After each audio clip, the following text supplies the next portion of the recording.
Hello everyone, my name is Kapil Shah and you are watching Quick Market Analysis by Finland Academy.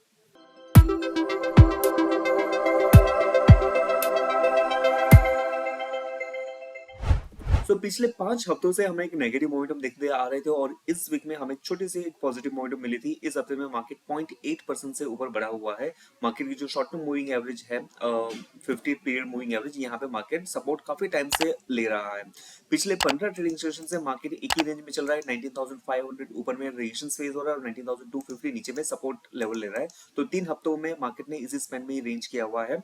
तो market का view अभी हम sideways to negative ही रख रहे हैं, लेकिन नेगेटिव में और कंफर्मेशन हमें तभी मिलेगा या फिर फ्रेश नेगेटिविटी हम तभी ही एक्सपेक्ट कर सकते हैं जब भी मार्केट का क्लोजिंग 19,250 के नीचे रहे। अदरवाइज तब तक मार्केट 19,250 से लेके 19,500 एक रेंज में ही हम एक्सपेक्ट कर रहे हैं। That is what a sideways view for the market. Now market का रुझान तो काफी साइडवेज में रहा हुआ है, लेकिन स्टॉक स्पेसिफिकली काफी ज्यादा एक्शन देखने मिला हुआ है, क्योंकि काफी बार हमने देखा हुआ है कि मार्केट फ्लैट रहा या फिर 0.1% अप डाउन रहा है, लेकिन जो माइक्रो कैप स्टॉक्स हैं, जो small cap mid cap stocks हैं, वो काफी लगातार अच्छी मोमेंटम में हमें देखने मिलते आ रहे हैं। इसके वजह से मार्केट कभी भी नेगेटिव होता है उस दिन पे हम नॉर्मली देखते हैं कि मार्केट की जो ओवरऑल ब्रेथ होती है वो काफी पॉजिटिव हमें देखने मिल रही है। तो ये mid cap and small cap को चलते हुए देखने मिल रहे हैं। स्मॉल कैप ने कुछ ही दिनों पहले ही अपना एक ऑल टाइम हाई लेवल बनाया हो, तो उसकी जो सीक्वेंस है ऑल टाइम हाई बनाने की, सो that is still continued. So let's say Nifty small cap का यहाँ पे मैं चार्ट देखता हूँ। सो आपको यहाँ पे फिर से एक all time high level with a very strong green candle यहाँ पे देखने मिलेगा। तो एक्शन स्टॉक स्पेसिफिक यहाँ पे हमें देखने मिला है। और सेक्टर वाइज हम देखते हैं यहाँ पे, तो इस हफ्ते में मार्केट 0.82% से चला हुआ है। बैंक निफ्टी ने थोड़ा सा कमजोर ही परफॉर्म किया हुआ है, पॉजिटिव में है, लेकिन मार्केट ब्रॉडर मार्केट से कमजोर रहा हुआ है 0.4%। इस हफ्ते के जो टॉप परफॉर्मिंग सेक्टर्स थे वो हमने एक निफ्टी रियलिटी स्पेस में देखा हुआ है 5% से। इसके बाद में जो स्मॉल कैप है वो भी 5% चले हुए। इसी हफ्ते में मेटल काफी ऑफलेटली हमें मूव देखने मिला था, लेकिन मेटल स्टॉक्स में भी 5% की अपसाइड मोमेंटम हमें यहाँ पे देखने मिली हुई है।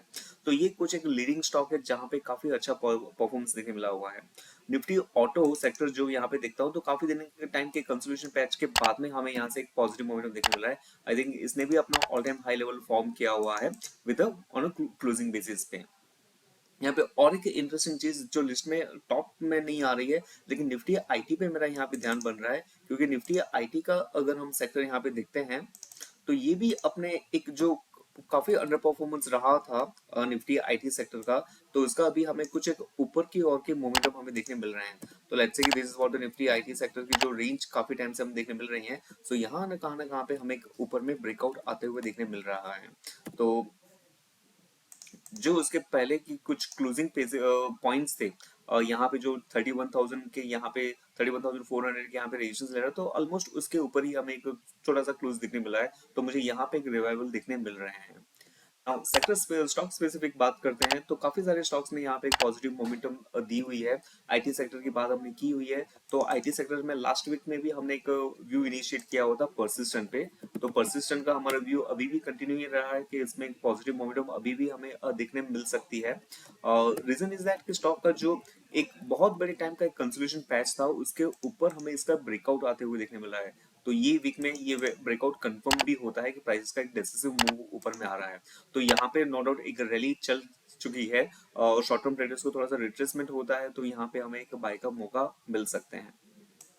दूसरा स्टॉक यहाँ पे हमने ऑटो सेक्टर्स की भी बात की। ऑटो सेक्टर्स में काफी सारे स्टॉक्स, लेट्स से कि मारुति है, उन्होंने अपना ऑल टाइम हाई फॉर्म किया हुआ है, काफी अच्छे सीक्वेंस में चला हुआ है। लेकिन एक काउंटर है जो काफी टाइम से नहीं चला हुआ है और यहाँ पे एक बॉटम रिवर्सल पैटर्न हमें देखने मिल रहा है, तो वो है बॉश का। बॉश का हम यहाँ पे मंथली चार्ट का एनालिसिस करते हैं, तो मंथली चार्ट के यहाँ पे काफी लंबी trend line, so let's say 2015 से लेके और 2023 यानी ऑलमोस्ट 8 साल की फॉलिंग ट्रेंड लाइन है। और हमने एजुकेशनल सेशन में देखा होता है कि जब भी आपकी ब्रॉडर ट्रेंड लाइन का ब्रेकआउट आता है, हालांकि इसमें अभी तक नहीं है, but we are little bit preempting that कि यहाँ पे जब भी हमें कुछ ब्रेकआउट देखने मिलता है, जब भी इतने बड़ी डाउनवर्ड मूविंग एवरेज का या फिर लाइन चार्ट के यहाँ पे मैं देखता हूँ, so it is little bit due, but when जब भी ये इसका ब्रेकआउट आता है, so that is will be a very good sign.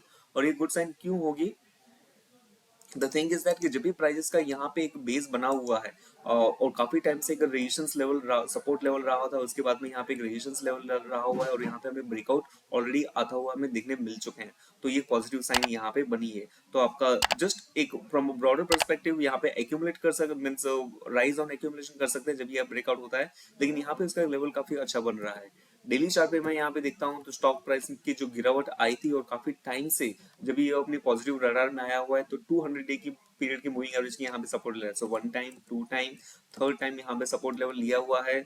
जो भी डिक्लाइनिंग मोमेंटम हुई है यहाँ पे इसने 20 बनाया हुआ है, फॉलिंग ट्रेंड लाइन ब्रीच हो गई, शॉर्ट टर्म मूविंग एवरेज धीरे धीरे से अभी राइज करने स्टार्ट हुए हैं, तो यहाँ पे मुझे एक रिवर्सल साइन देखने मिल रहा है।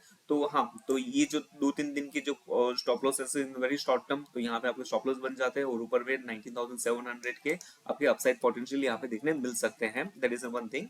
और ब्रॉडर टर्म में आपके जो इमीडिएट हाई है 22,000 का राउंड है, so that is what next best potential levels, लेकिन वो एक पोजिशनल सेटअप हो जाएगा। उसके साथ में ही TI India, Tube Investment of India हम इसको कह सकते हैं, तो यहाँ पे भी हमने वही काइंड ऑफ फॉर्मेशन देखने मिला हुआ है कि ये स्टॉक इतने ज्यादा परफॉर्म तो नहीं किए हुए हैं, लेकिन बॉटम साइड से काफी रिवर्स करते आ रहे हैं, तो प्राइसेस का डिक्लाइनिंग मोमेंटम होना, ये डिक्लाइनिंग मोमेंटम आपके प्रीवियस सपोर्ट लेवल के यहाँ पे खत्म होना। एंड एजुकेशन सेक्शन में हम देख रहे थे कि जो आपके इंटरनल सपोर्ट लेवल होते हैं वो आपके एक्सटर्नल सपोर्ट लेवल से काफी अच्छे होते हैं, तो प्राइस का ये पहला एक सपोर्ट लेवल तो था, लेकिन ये सपोर्ट लेवल आपको ब्रीच होने के बाद में प्राइसेस कुछ इस लेवल के यहाँ पे आ गए हैं जो आपके इंटरनल सपोर्ट लेवल्स थे। तो लेट्स से रेजिस्टेंस लेवल, सपोर्ट सपोर्ट, तो यहाँ पे आपका एक सपोर्ट लेवल बना के प्राइसेस ऊपर में जा रहे हैं। और इसके साथ में और प्राइस का एक कंफर्मेशन भी हमें देखने मिल रहा है कि जो एक डिक्लाइनिंग मोमेंटम हमने यहाँ पे देखी हुई है, जो पहले के कुछ डिक्लाइनिंग मोमेंटम थे, तो यहाँ पे हम नेसेसरी ब्रेकआउट देखने मिल सकते हैं। प्राइसेस में थोड़े बहुत रिट्रेसमेंट आ सकते हैं, that is an accumulation point, लेकिन अगर शॉर्टर टर्म व्यू होता है तो ये आपका इमीडिएट स्टॉप लॉस होना चाहिए। अगर इससे ज्यादा नीचे में थोड़ा सा बड़ा व्यू होता है तो ये आपका आइडियल स्टॉप लॉस होना चाहिए। तो based on risk appetite, this is short term stop loss, this is little bit positional stop loss, हम इसको मान सकते हैं। और जब ये इस केस में जो इसकी टारगेट हम देखते हैं तो वो कहाँ ना कहाँ पे अपसाइड पोटेंशियल हम यहाँ पे आते हुए देखने मिलते हैं। तो इन सारी चार्ट्स की अपडेट मैंने अपने हमारे फिलन एकेडमी के ग्रुप में दी हुई है। सो लेट्स से कि ये जो चार्ट के सेटअप है, तो यहाँ पे आपको कोई एजुकेशनल टिप्स नहीं दी जाती है, बट एक स्टडी के साथ में इसका एक एनालिसिस दिया जाता है। तो यहाँ पे इसके जो ब्रॉडर रीजन थे बॉश इंडिया का, तो लेट्स से लॉटन moving average support, horizontal line and breach of the falling trend line, monthly and weekly chart setup is good. और इसके बाद में जो हम अभी टीआई इंडस्ट्रीज की बात कर रहे हैं, तो ये सारी चीजें यहाँ पे शेयर कर देते हैं। तो इसके साथ में ही जो नेक्स्ट वीक में हमें कौन से स्टॉक्स पे ध्यान देना चाहिए या फिर नेक्स्ट ट्रेडिंग सेशंस के लिए, तो इसका एक ब्रीफ रडार दिया हुआ है। ये कोई रिकमेंडेशंस नहीं है, टिप्स नहीं है, but just for the study purpose ये एक रडार में दिया है कि यहाँ पे ये स्टॉक है जहाँ पे हमें देखना चाहिए। तो लेट्स से फॉर एग्जांपल टेकम है, और जैसे हमने आईटी के सेक्टर की बात की, आईटी सेक्टर में कुछ हमें ट्रैक्शन देखने मिल रहा है, और टेकम काफी गिरने के बाद में it started to show some sorts of momentum. तो टेकम में हमने क्या देखा हुआ है कि एक फ्लैग पैटर्न का ब्रेकआउट आते हुए देखने मिला है। तो let's say this is what flag pole we can say. उसके बाद में प्राइसेस ने थोड़ा सा रिट्रेस किया हुआ था, रिट्रेस करते करते प्राइसेस का जो ये सपोर्ट लेवल था वो प्राइसेस ने यहाँ पे सपोर्ट लेवल लिया हुआ है, जो आपके रेजिस्टेंस लेवल होते हैं, तो यहाँ पे सपोर्ट लेवल ऑलमोस्ट आ गया है। शॉर्ट टर्म मूविंग एवरेज के सपोर्ट भी यहाँ पे है, और इसके साथ में थोड़ा सा जिगजैग करके आज हमें डिसिसिव मूव देखने मिला हुआ है।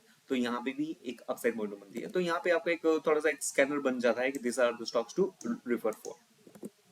तो हमने इस वीडियो में मार्केट के बारे में बात की जिसका व्यू हमारा साइडवेज का है, लेकिन मेन ट्रैक्शन एक्शन हमें यहाँ पे mid cap and small cap में देख सकते हैं। मैं मानूंगा कि निफ्टी 50 को देखने की वजह से हम निफ्टी 200 को फॉलो करें, ट्रैक करें, so it will give us a little bit more clear picture, because हम अभी काफी छोटी मार्केट कैप नहीं रहे हैं, वर्ल्ड्स फोर्थ लार्जेस्ट मार्केट हम रहे हुए हैं।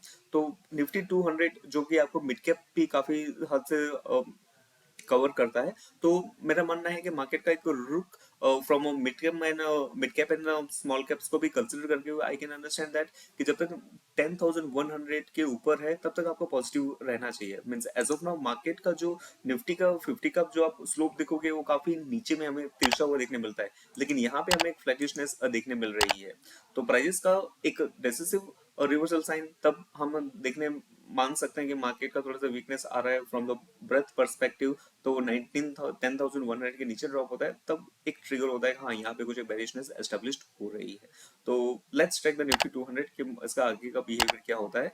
10,400 काफी टाइम से रेजिस्टेंस बन रहा है, रेजिस्टेंस के अराउंड ही मार्केट ने यहाँ पे क्लोज किया हुआ है, इसके ऊपर का हमें मूव देखने मिलता है, so that we consider as an breakout. तो इस वीडियो में जो भी हमने कुछ बात की हुई है that is exclusively from the study and educational purpose only. Thank you so much.